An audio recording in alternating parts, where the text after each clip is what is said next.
especially right now. I mean, just like kind of like the perfect elixir to what's going on, out there on the open road. Experience. It's great. Also, less traffic right now. That should help a little bit too. You guys. Traffic seemed a little busier yesterday than it had been, so I don't know if that's going into the holiday weekend. Just a little bit busy. I was going down to Summerland to do a little walk. Yeah, it does seem to be kind of a little bit of an uptick in general, right? Yeah. Melissa, is that you just going? What? Who? Me? No, I was saying Melissa. Oh, Melissa. Oh, she's still working away. I have to multitask, so I can. Otherwise, I have to chain myself in the co-op. It seems like I think that we can all like understand that flow right now. So I'm just sort of like, which thing should I do? I know. When you're 2 minutes. So Melissa's a big TV star this week. Man, you're just everywhere.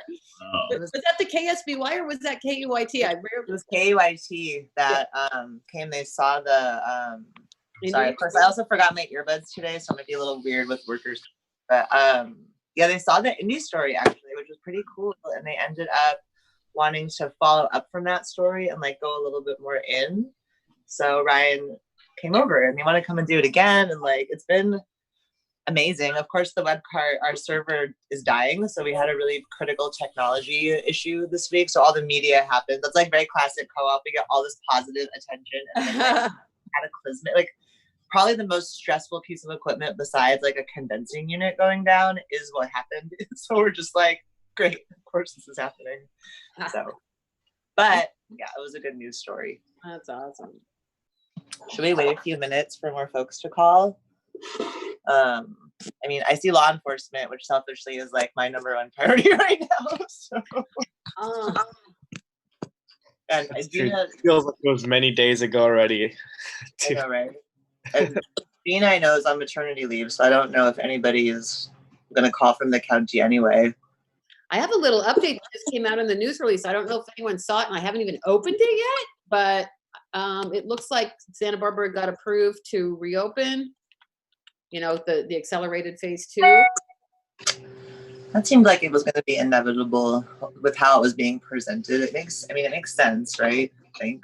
Mm-hmm. Well, it seems like all of a sudden it seems like they're super lax now, I don't know. I mean, I know Ventura got it this morning, but they just had another death.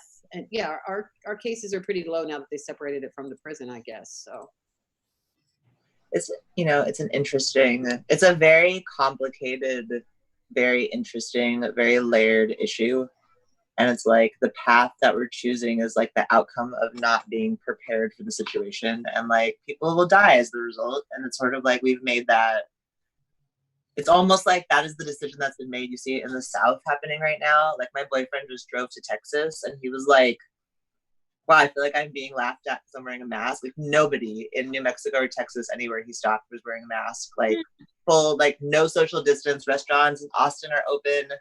No masks. So we're in a real different world here right now. It's very interesting. Well, even going to Santa Ynez, you go in the grocery store there, they're not wearing masks. So it was not a requirement. It wasn't like mandatory. Well, even our public health officer says, that he doesn't want people to get a false sense of safety because just because you have your mask on doesn't mean that you're not going to get sick or you're not spreading the virus. So that's his. Yeah. It's a really interesting time. I mean, we can talk about that in updates, maybe like from grocery world and what I will just say, like, for the record, I don't know if Isla Vista is like the magic bubble right now, but we are even not experiencing what Goleta stores are experiencing with customers being like irate and harassing. We're not having that here. And then my colleagues in like the Twin Cities are dealing with like scary levels of volatility. We don't have that here. It's a very lovely, like, for law enforcement to know, like, this is great. Like, what's happening at our co-op, I don't want to, like, jinx it, but my wife, like, medical condition people, like, just for the record, like, if you have a medical condition, you do not have to wear a mask. It's legally arranged that way. and it should be fine. Like the co-op, like you just like a service animal. Like if you say I haven't met a thing, cool. And that's, you know, it's what I'm hearing from out in the world right now is so devastating and such a level of stress on essential workers. So we feel very lucky right now. Yeah. Well, maybe since it's a little after 12, we had a few more people call in, that we can get started and we can go through with some introductions. Jonathan did it alphabetically last week, but I'm too tired to figure that out. So I'm just going to go in order of my screen selfishly, which will start us with Gary from UCPD. If you want to do a quick intro, we can just do intros and then we'll go. I think law enforcement should get their own section personally. So law enforcement after intros. But Okay. Gary, general. Gary Gaston, UCPD Community Outreach. Nice to see everybody. Jay. Jay Freeman, Vala Vista Community Service District and the Goleta Valley Library Advisory Commission, not representing today. Diana. Hi, I'm Diana Puente, the Director of Community Affairs, Student Development, and Leadership for Associated Students. And I think I mentioned to you, Melissa, I would really like to be on the agenda for May 23rd. Oh yeah, definitely. That should be the other. I think there's like two main things that apply to each other. So yeah. Okay. Thank you. Lisa Osborne. Hi there, I'm Lisa Osborne, KCSB News and Public Affairs Director, 91.9 FM. Awesome. Viviana. Viviana Marzano, Isla Vista Liaison and Senior Advisor to Campus Orgs at UCSB, Office of Student Life. Awesome. Holly. Hi, everyone. Thank you. This is my first meeting, so some of you all are new to me, but my name is Holly Mays. I'm the Assistant Director of Governmental Affairs with Associated Students. Awesome. Welcome. Savannah.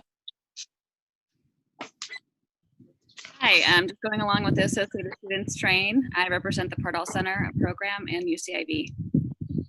Awesome. Katya. Hi, friends. Katya Armistead, Assistant Vice Chancellor and Dean of Student Life at UC Santa Barbara. Good to see you all. Welcome. Likewise. Spencer.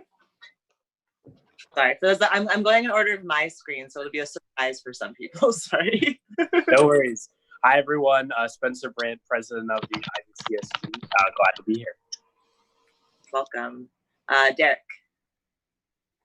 Hi, everyone. I'm Derek Marzano, a Community Outreach Member with the University Police Department. Awesome. YouTube Live would be Jay's recording of our meeting. So I'll introduce that as the recording, but you know, that's what that is. Justin. Justin Schroeder with the Sheriff's Department, Isla Vista Community Resource Deputy. Awesome. And Jonathan.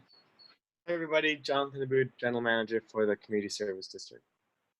Secretly hosting our meeting and letting people in. Thank you for doing that. And Wendy.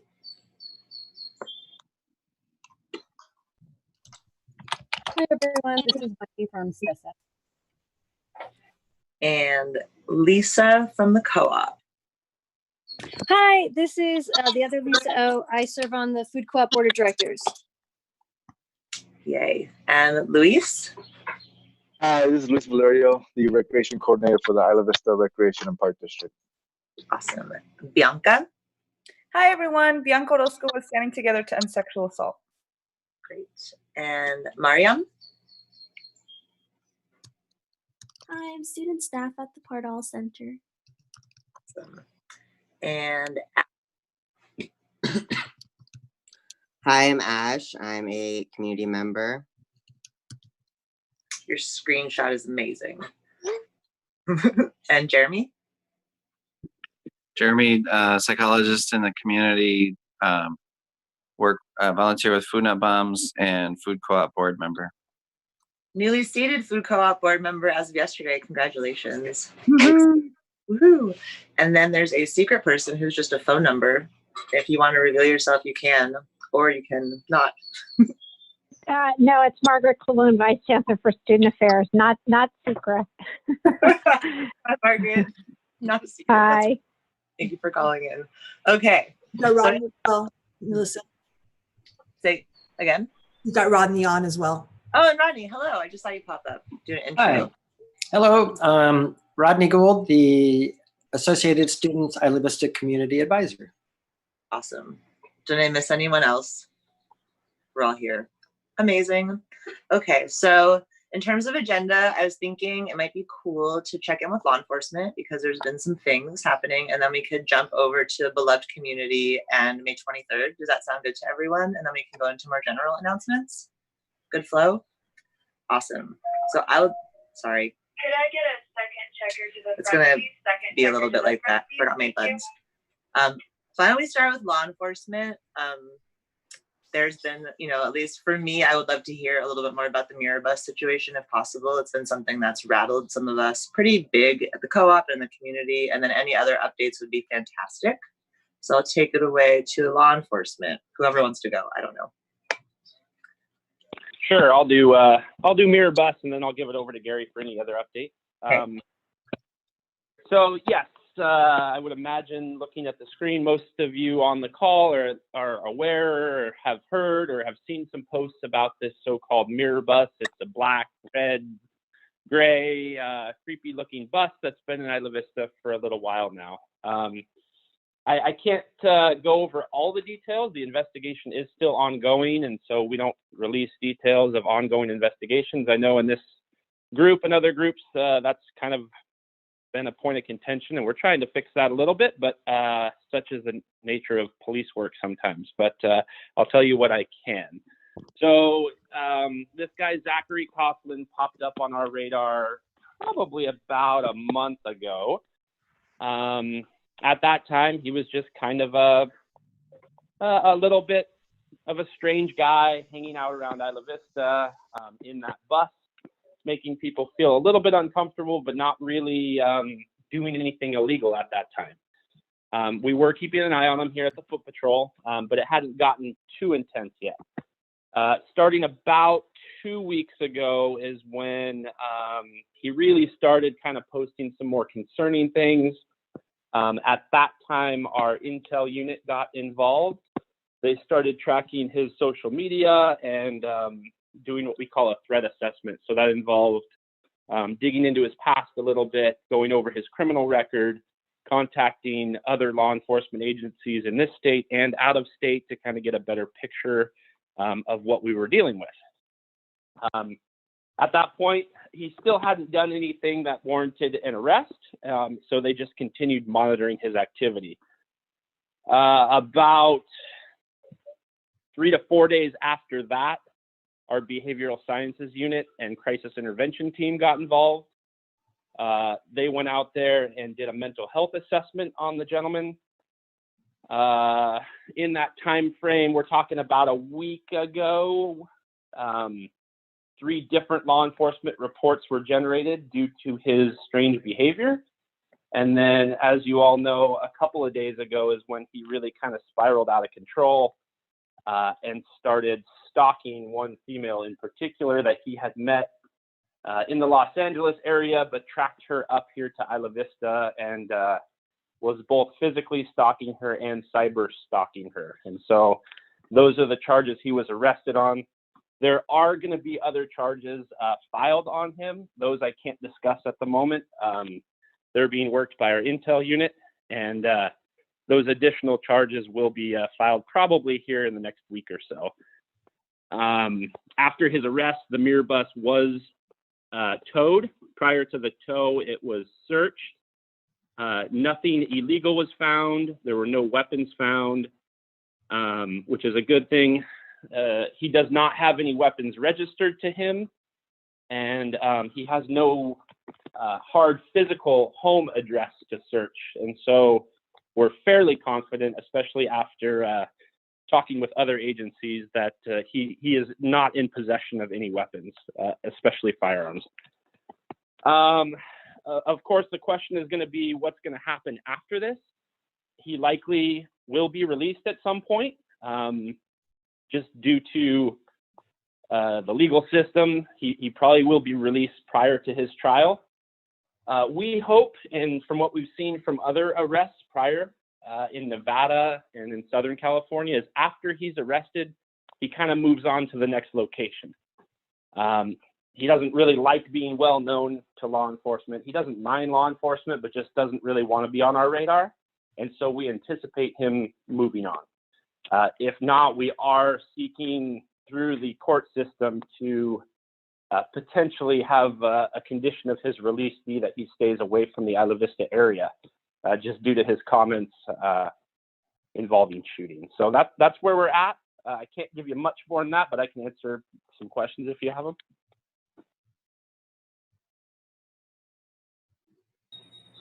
Thank you so much for that update, Justin. Does anybody have any specific questions to start with?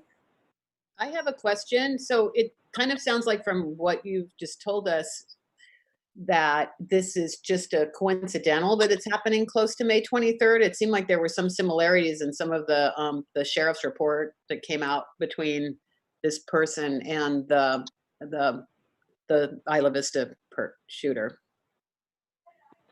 Yes, he definitely mentioned that numerous times. Our intel unit doesn't believe it was linked to the actual anniversary.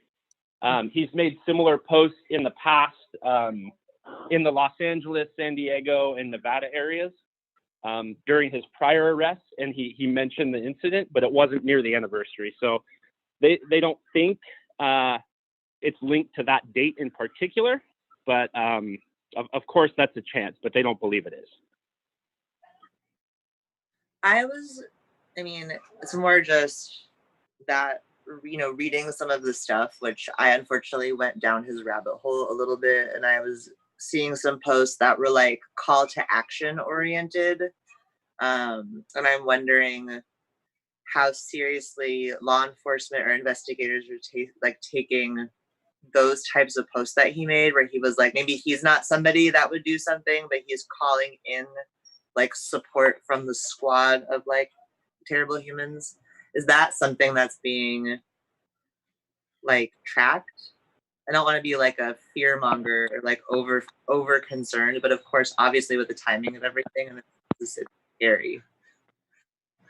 Sure, it is a little bit difficult. That's how we feel as well.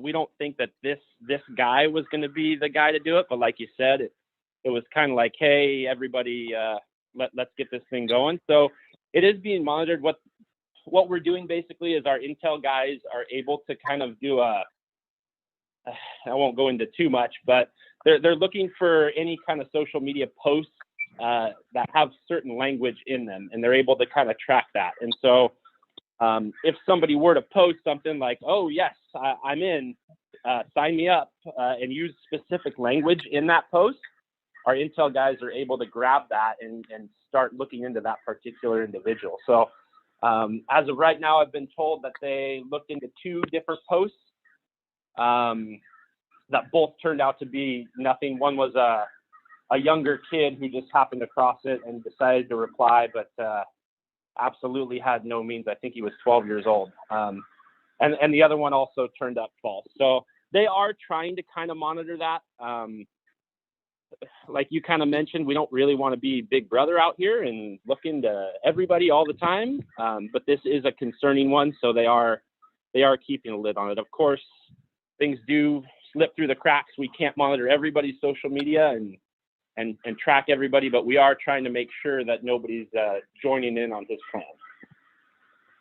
If I could go on the coattails of that, our detective bureau also regularly follows up with just kind of utterings via internet or Reddit or wherever some of this banter is coming out. And that it seems like there are several times a year, not so much close to the anniversary, but several times a year where there's just different people that'll say different things that'll trigger some kind of a what I would call it a light inquiry from our detectives, just because we're constantly monitoring that. I've fielded a couple calls myself where someone has made a reference, and of course there's that internet presence where people often don't really know what they're talking about. They live over in Michigan or something, and for a reason the incident is interesting. So their insidious mind, they start to respond to stuff and they try to get involved. and by virtue of, just internet basically. So, and oftentimes these are young kids, 14, 15, 16. So I wanted to chime in on that. Were you all done, Justin? I don't know if anyone had any more questions for Justin. Yeah, no, that's pretty much all I had. I do want to make sure it's known that we didn't just arrest this guy because there were a lot of student complaints or anything like that. It was an actual violation of the penal code, why he was arrested. We can't just I've been getting a lot of calls and people stopping by the foot patrol saying thanks for arresting the creepy guy, but we can't just arrest people because they're creepy. So I want to make sure people know that he did violate a penal code section, which is why he was arrested. And so sometimes there are creepy people out here and there's nothing we can do about it. And that's where we were at 2 weeks ago with this guy, but then he crossed the line and did violate a law. So I just want to make that clear. I do have one more quick question or follow-up, not concern, but just in how this is being portrayed in the media right now. I'm just wondering, I know that there was a big buzz because a young woman called dispatch and did not have a friendly experience. And so I feel concerned that when there's a media portrayal of law enforcement receiving complaints, that comes clear awareness that doesn't stop somebody from calling dispatch or calling law enforcement if they feel like they see something or they're experiencing something dangerous, particularly this week of all weeks. And so I don't know, maybe it's more just like a comment, but it felt a little, I mean, I can understand why it could happen or how it's misinterpreted, but it felt like a tricky media moment, maybe. I don't know. Yeah, I can appreciate that. I don't know how to respond exactly, but working with our PIO, I think we need to head in that direction for sure. And Lieutenant Cameron and I spoke yesterday about this new social media outreach person that we're hoping to get here at the Foot Patrol, and that might be a integral position to kind of get that message out. So I appreciate it. Yeah, thank you for that. I have a question. Go for it. Is it possible to warn people at the next place he goes to so he doesn't just keep jumping around and stalking more people? It's possible if we knew where he was going. He likely won't give us a destination if and when he does decide to leave. And after he has his day in court, whether he's found guilty or somewhere in between, he will become a free citizen again. So we're in a country where we can't necessarily block people's movements or track them, but we certainly, if he said I'm heading to Sonoma County, we certainly would let them know about this guy. We have some channels to do that. Okay, thank you.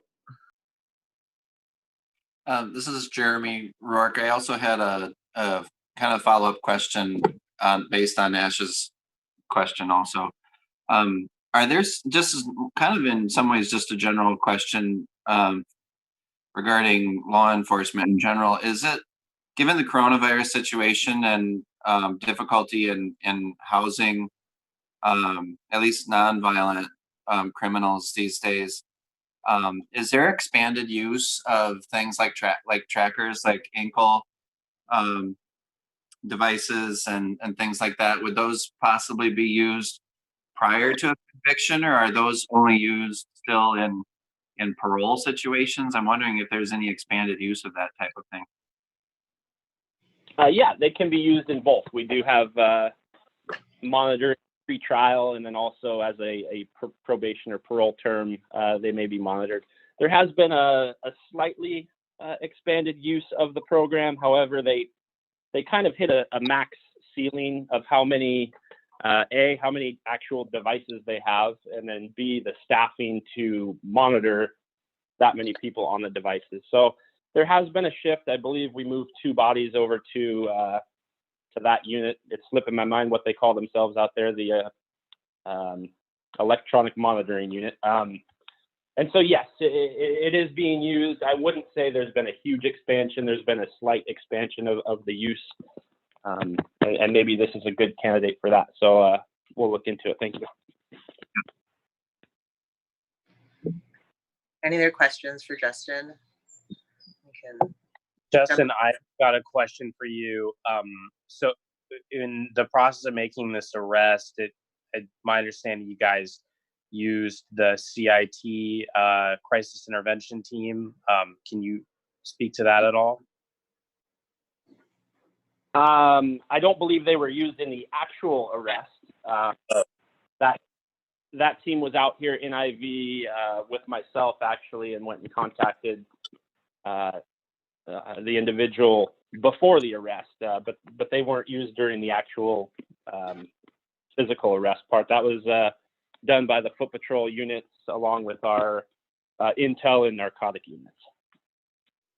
Okay, yeah, that's good to know. Yeah, I just wanted to thank them and all of your teams for being able to make an arrest. Obviously, there's so much buzz about this, probably more than I've seen on a public safety issue in a long time. So I think people feel good when they see that law enforcement's able to take action on something like that. So thanks for what you guys do. Yeah, absolutely. It was definitely a coordinated effort. And just to be clear, we were watching this guy pretty darn closely over the last 2 weeks. And so I know I scrolled through numerous posts seeing how people were feeling about law enforcement doing absolutely nothing with this guy. And that was not the case. Unfortunately, when we're monitoring, tracking, and building a case, we're not going to tell the public exactly what we're doing because it would tip the guy off. So just know in your circle of friends and people you know, let them know that the police are watching. We are doing our business. We just can't just always tell you exactly what's going on. So it was not the case that we were just sitting on our hands doing nothing. We just couldn't tell you. I think it's tricky because, again, how the media portrays things, which is like like Thursday this happened and Friday that happened, and it really was like portrayed in this very like tight turnaround. And I think that that's the tricky part of police work, is once you start doing this kind of community engagement like we do, we learn more behind the scenes of what it takes to do things. And whereas you can't necessarily air all that out, it's very interesting thinking about the power of outreach and education, and these outreach positions kind of like giving some context for how it works to be a police officer, not like this is how the mirror bus thing went down, but to help distill, especially with the younger community out here that will just like react and then it will share it on social media and just blast out. So I've been thinking a lot about that type of reflecting back to the community of the intricacy of really building a case and making sure there's enough to keep somebody out, and how that could be shared at some point. And even like to Ash's point, maybe the law enforcement can't track somebody in like Warren, but certainly the power of social media is very strong. And this guy now has a really big social media like trail behind him. And the power of a student and that level of connecting through social media networks feels really useful here. Customer count, please. Customer count. Thank you. Sorry. Any other questions for Justin? Then Gary can take it away again. Cool. Gary, did you have more to talk about? I can't remember. Very little. Nothing as exciting as Justin's case there.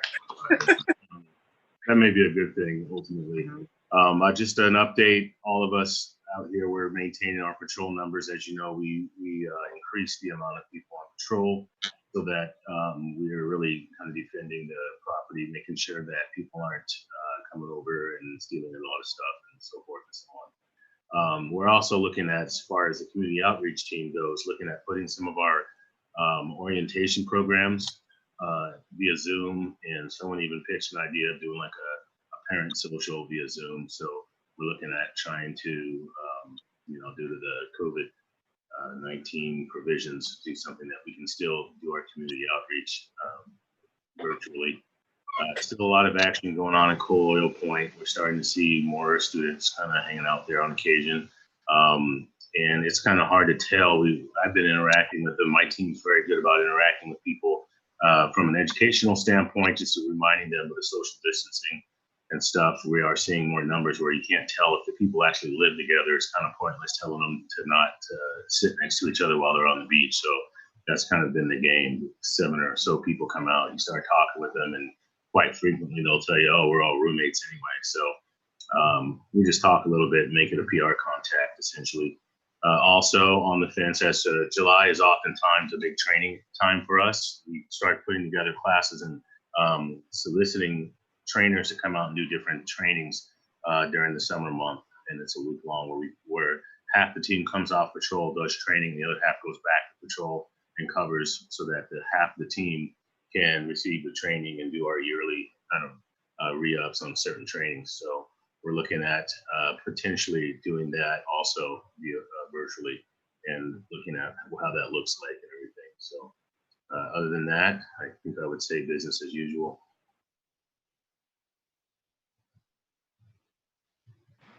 Thank you for that. Any questions for Gary about UCPD things? It's pretty cool to think about utilizing Zoom and how that might actually like create more pathways for communication with law enforcement. So that's a neat idea. Sorry, now there's a garbage truck back there. I apologize. Are there questions for Gary? If not, we can move over to Diana and May 23rd. Okay, I will mute, so I'll just move to Diana and she can go and I will be quiet now. Thank you, Melissa, and thank you, everyone. So, of course, just a trigger warning, because I do want to talk with you all and share with you all about May 23rd. What you will see behind me is the image that was created by our art director.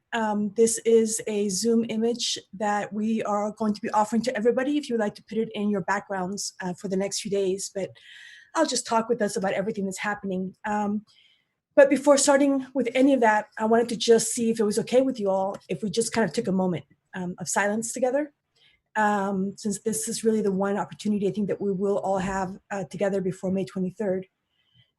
So if that's okay, then I would like to ask for a moment, and then I will also read off the names of the students who passed away in May of 2014.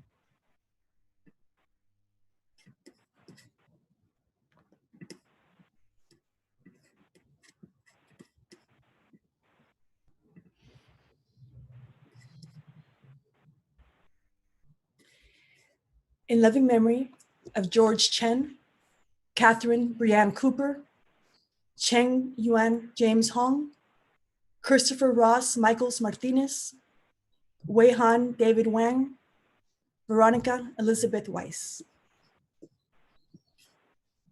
Thank you. So as many of you know, every year since the May 23rd tragedy, AS, with the leadership of the EVPLA office and the beloved community, and in collaboration with so many campus and community entities, have held many events to commemorate the anniversary of this event and work together to build our collective vision of the beloved community of Isla Vista.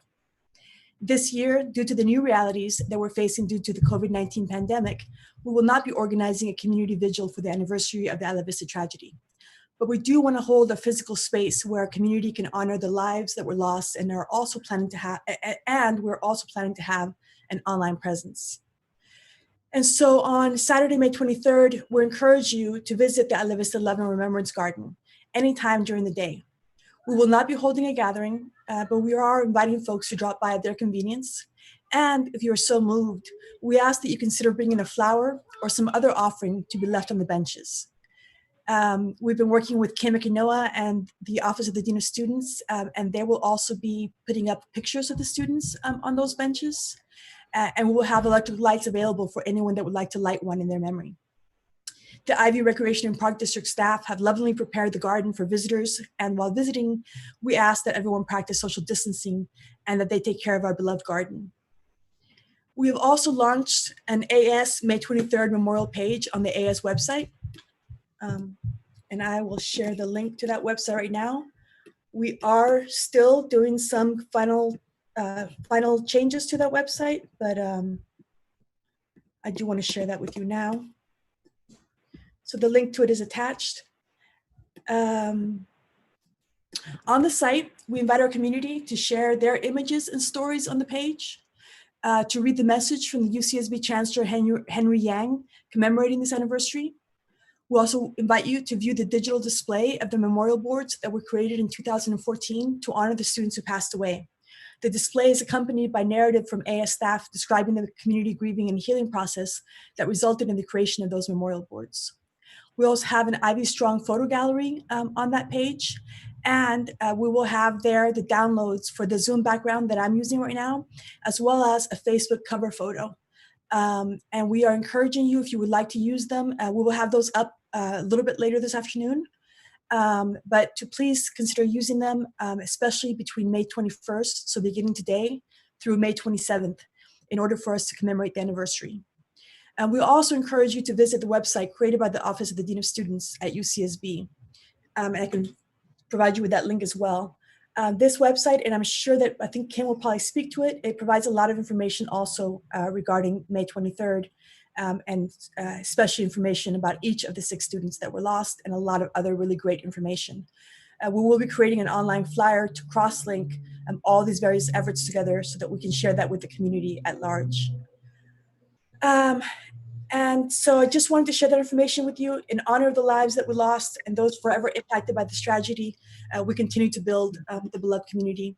I thank you all for your ongoing efforts over the years and in this year to find ways that we can continue to honor their lives. So thank you. That's amazing. It sounds like a really incredible opportunity to shift this also towards this like digital age of remembering and to make it more accessible for more people. And I know that we were at the co-op, we were planning to go out into the garden on Saturday and take some photos for our social media. And so it feels really special that that gets to be this place of life while we sit and remember. So that's incredible. Just one question, I'm sure that Kim and Rodney probably also want to say things. Do you want the links to go onto the IVCN page sooner, like today, once the backgrounds are up, or do you want to text or let me know that and I can make sure to time it right? Or yes, you guys can do it. It would be wonderful to have those links shared. I actually think that if you want to pull them now, Kim, I don't know, of course, in terms of yours, but certainly for ours, I think it's good enough to go live now. Okay. As I mentioned, we'll make those last couple of updates. Hopefully we can get those Zoom backgrounds in there before people actually start going on there. But yeah, given the shortness of time, we don't want to delay in sharing that information. So thank you for asking. Yep. And I would only add into that the families are being notified of the site addresses today. So maybe we can, it's great to push it out, but let's maybe kind of have a rollout today as they start to receive that email. That'd be great.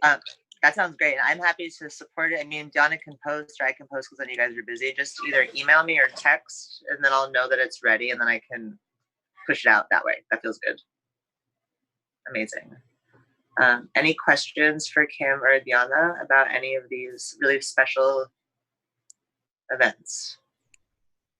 I just want to highlight really just quickly on the Dean of Students site that site is really designed to kind of commemorate what the UCSB campus has done to kind of commit to the long-term remembrance, things that they've either sponsored or supported. So there's things like the memorial scholarships on there, information on the Ivy Memorial Project and the UCSB Library Archives. And then of course there are the biographies and pictures of the 6 victims of that day. And then some commentary as well in there, but it's meant to kind of pull the resources together that folks can use to observe and remember. Amazing. Great. You know, it sounds like even through, you know, some of the outcomes of what's happened with our pandemic and this requirement to really rethink how we engage, this feels actually like a really important outcome for the longer term process and a really important shift that was able to take place. And then to actually consolidate some of these things, which as this group knows, it's really hard to consolidate so many efforts. And so I feel really excited to look at both of these sites and to feel a different type of connection for this year. So that's amazing. Thank you for saying that, Melissa. Let me just say that collaboration is always so excellent. And we have been talking back and forth, Rodney and Kim and a few of us, about ways to deepen that even more, kind of perhaps post this May 23rd, but just so that those websites and those efforts really do kind of live together and are married to each other in some way. So it's great. Amazing. Any other talk about or questions about these sites or events upcoming? I would just like to say, Jeremy, thanks, Deanna and Kim, Margaret, all those involved with the memorial and continuing to do this work, for being sensitive to the parents, and appreciate all that you all do. Okay. I don't know if we want to move over into more like general beloved community, because I know that that's something it ties into May 23rd, but it's not only May 23rd. So I don't know if Rodney wants to talk at all, or Deanna about that. Rodney? I think everything about the May 23rd efforts is really well summed up. And as Deanna mentioned, we're going to continue to develop what's already been started, but we're at a point now where we feel good introducing people to the site and things like that. I have some COVID-19 related things, if it's okay to move on to that. Oh, wait, first, can I say something? Yes. We were talking a lot about UCSB and alluding the importance of Isla Vista, but I want to really recognize, because I'm super proud of it, the park. We're talking about going to the benches and the actual place where so many people work to plant, and Rodney's leadership and Jordan Killebrew's brainchild of doing some kind of memorial, and several of us were on the committee to make it happen. So I just wanted to take a moment to reflect on that and that long-lasting special place in Isla Vista. Katya, I'm really glad that you mentioned that, both because I think it's so true, and also because today we discovered a wonderful page that's linked to from our page, a page from the IVRPD website that actually covers the history and the pictures and the whole process of how that garden came to be. So really awesome to see that. Yeah. So now you can move on. I was just like, wait, the garden. Let's talk about the garden just a little bit more. Yeah. On that link, there's a really powerful piece written by Kim Yasuda that pretty much outlines the whole process of creating the community garden, or the remembrance garden, excuse me. Okay, moving on to AS and IV. We will be at the Pardall Center. We're going to start distributing masks. The plan is to do Monday and Tuesdays from 10 to 12:30 each week. And we chose those days because the community center is doing it on Wednesdays and Fridays. Unfortunately, we couldn't find staff for Thursdays, but anyway, that'll be 4 days a week at basically the same time hours from 10 to 12:30, where people can pick up free masks. Eventually, at the Pardall Center, we'll also be distributing thermometers. We're just waiting for the delivery of those. We were going to start next Monday, but then Savannah brought up that it was a holiday, so we're going to start next Tuesday. So it'll be Tuesday only at the Pardall Center, and then the following week it'll be Monday and Tuesday. Also, the beloved community has been working on a COVID-19 messaging program, and we are doing stickers that'll be handed out at the food co-op and Woodstocks and some various other places, and we're going to get those printed. We're just waiting because there's some translation on there that's in English, Spanish, and Mandarin. And it was brought to our attention there was a couple of errors in the Mandarin translation, so we're waiting for that to be updated, and then we'll get those printed through Isla Vista screen printing. We've reached out to there's been a COVID-19 response task force that's been created by associated students. And as it stands right now in the legal code of most associated student organizations, they can't really spend any of their student fees out in the community. It's basically for students only. Well, with the creation of this task force, it's sort of a way to expand the ability of AS to reach out into the greater community as well as supporting students. So for the sticker campaign and the messaging campaign, we're going to be reaching out to them for funding. And also, just so people know, that funding is also open to other community groups.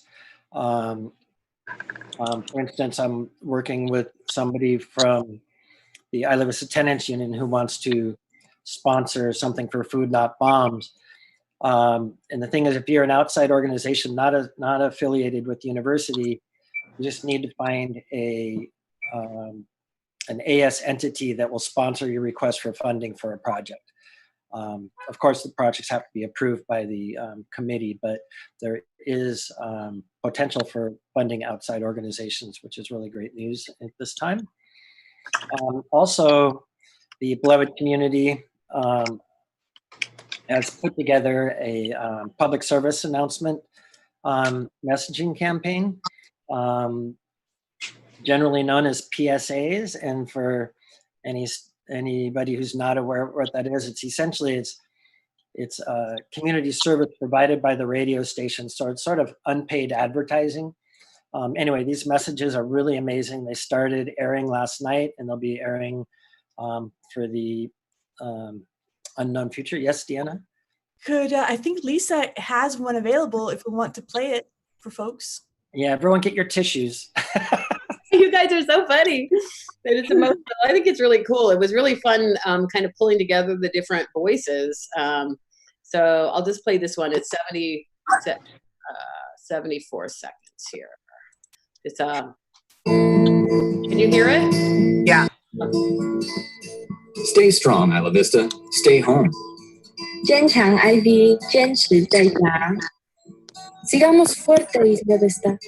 Quédense en casa. We all love Isla Vista, and it's going to take every one of us to protect our community right now. The essential workers in our community are on the front line of the COVID-19 pandemic, and they can't stay home. Those of us who can must. Love from a distance. But there's still a lot we can do to love and care for our community from a distance. Join an online community support group to give and get help. Donate resources. If you're healthy, volunteer to distribute food or deliver groceries to the elderly. We are so fortunate to live in such a supportive community. We will not only get through this together, but we will grow closer, as difficult as it may be. Thank you for doing your part. 6 feet apart, but together in heart. 6 pies separados, pero juntos en corazón. 身距6尺，心在一起。6 feet apart, but together in heart. A message from the beloved community of Isla Vista.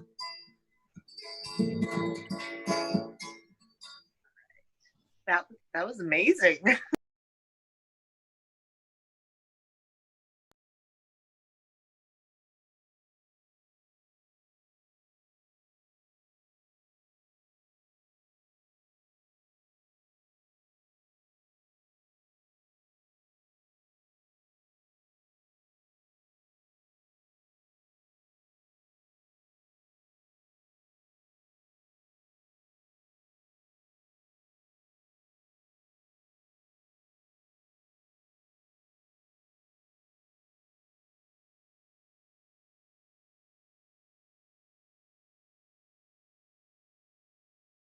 Because I'd like to give credit to all the different voices and the different people that were involved in this, because we have different, the people who are speaking and then the people who did the music too. So I can send those out once I get them up and organized. So yeah, also posted on the Beloved Community Facebook page, so folks can access it from there.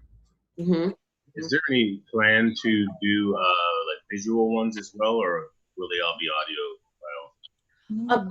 Marcella actually brought up, I guess in some Zoom meetings, there's like little interstitials or something. So we wanted to make a short one, maybe like a 15-second one that we could have an image, like a JPEG image that Chelsea could make, and then have the audio to go with it. Yeah. So I don't know if KEYT, if anyone has a connection at KEYT and wanted to see if they would run them when they, as they have availability, we could do that. But mostly for KCSB, we're interested in the audio portion. But well, I mean, even if they're just on social media, people's Instagram. I would Oh love yeah, something like that on their Yeah, Instagram. no, that's a good idea, Gary.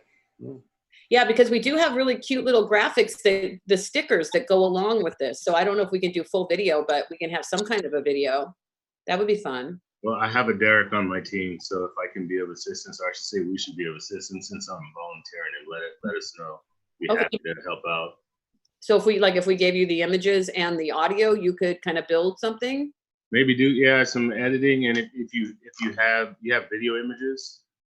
I'm thinking like animation, like kind of cartoon graphics is what Chelsea's been making for us. Yeah, no, but Gary, I think Gary's talking about having them videotape people actually delivering these messages, and then Yeah, that would be fun. Yeah. Oh my gosh. Okay. I'm gonna look at it. Like even the blooper part of it would be. So far, we're doing it all through Zoom because we're not meeting face to face, but that's cool. I thought it would be cool too. This is going off, and I hadn't even run this by the beloved community yet, but I know that we wanted to try to, kind of showcase some entities in Isla Vista, and it might be cool, down the line to have different people who are, like someone from Spencer, doing some little message, like I'm Spencer with the IVCSD and something about Isla Vista. I don't know, just to kind of highlight some of the people more. But that would be the next campaign. But let me think about that, Gary, and I'll see what we could do. See who's Yeah, maybe a conversation for the beloved community group to follow up on too. Yeah, just about what that might look like. That's great. Gary, would you like to be added to the beloved community meeting invitation list? I don't know if you're already on there or not. Oh, absolutely. Yeah, that'd be good one for me. What's the day that it's on? Well, we just switched to every 2 weeks, so it'll be 2 weeks from today would be the next one, but I'll send you the invitation. Great. Thank you, Rodney. Appreciate it. Also, KUIT, Ryan, who did the story at the co-op, is very pro Isla Vista storytelling. And I do believe that if we reach out to him, even with the websites and the May 23rd events, like they might come out and film. I don't know if we want to film on Saturday, but I mean, in terms of having an empathetic network that might put some of the video shots up, like they probably would be very down to do that because he feels very connected to wanting to support whatever's going on in Isla Vista right now. So that could be a resource. Okay, I'll talk to you about that, Melissa, because I kind of thought the same, because we're getting some attention with the May 23rd thing, and then to be able to kind of show a positive side of what's happening here now with how the community's coming together with COVID could be a nice little additional way to tell a story. Yeah, cool. Abba's contact. That's great.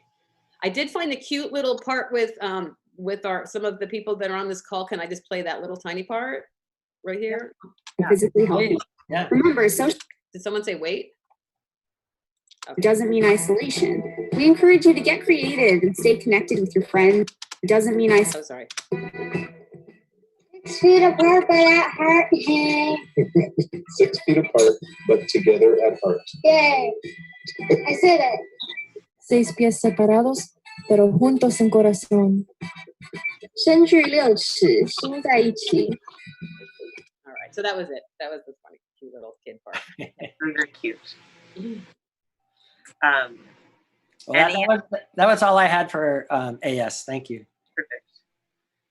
Any other follow-up questions or comments about anything regarding beloved community or what the Dean of Students office is doing or AS in general? So special, everyone. Wonderful. Okay, well, we have about 5 minutes left for the scheduled meeting. And I'm not sure if anybody else on the call has any specific updates they want to make. So I'll just kind of open it up now for general updates. No general updates. There's no updates. You might just be able to just breathe in and out and just close out our call. Thank you, everybody, for participating. I know everybody's time is valuable. We're all doing so much right now and doing it in very new ways. And everybody's incredible. And it feels really nice to be on this side of some of the mayhem and breathing into May 23rd, maybe with a little less frantic energy and getting to kind of make it feel something very intentional, but without so much noise of COVID having to like make it feel crazy. So I'm really grateful to the whole Beloved community team. I haven't been able to participate at all in any of the things, and so it's felt really cool to watch it come together. Even with all this transition and all this mayhem, it feels very intentional, and like it will be a really profound shift, and we'll see you in the garden. Thank you, everyone. Bye, everybody. Have a great day, everyone. Thank you for being on the call. Thank you. Share information. Yeah, send me info. I'll see you guys soon. Okay. Thank you. Bye. Bye. Bye.